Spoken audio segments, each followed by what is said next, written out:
35 वर्षा अगोदरचं बालपण आठवलं तर आपल्या सगळ्यांच्या लक्षात येईल की आपण विहिरीमध्ये उन्हाळ्याच्या दिवसामध्ये किती पोहायचो.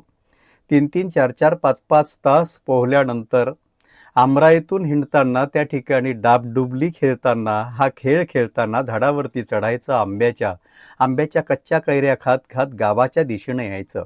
गावामध्ये आल्यानंतर त्या ठिकाणी आईस कांडी विकणारा माणूस यायचा.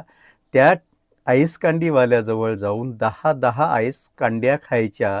त्यानं ना आम्हाला सर्दी होत होती, ना खोकला येत होता, ना शिंका येत होत्या. आजचा जर विचार केला, मुलांना साधं आईस्क्रीम खायला द्यायचं तर आमच्या मेंदूमध्ये पहिला प्रश्न पडतो की या ठिकाणी सर्दी होईल, खोकला होईल.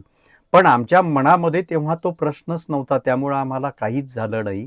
कारण आपण जे मेंदूमध्ये, आपल्या विचारांमध्ये आदेश देतो तेच आपल्या शरीरासोबत व्हायला लागतं. माझ्या मुलाला दही किंवा ताक पिल्यानंतर त्या ठिकाणी सर्दी होईल, आईस्क्रीम खाल्ल्यानंतर सर्दी होईल, हा जो आदेश आहे तो ग्रहण करतो आणि तसंच घडायला लागतं.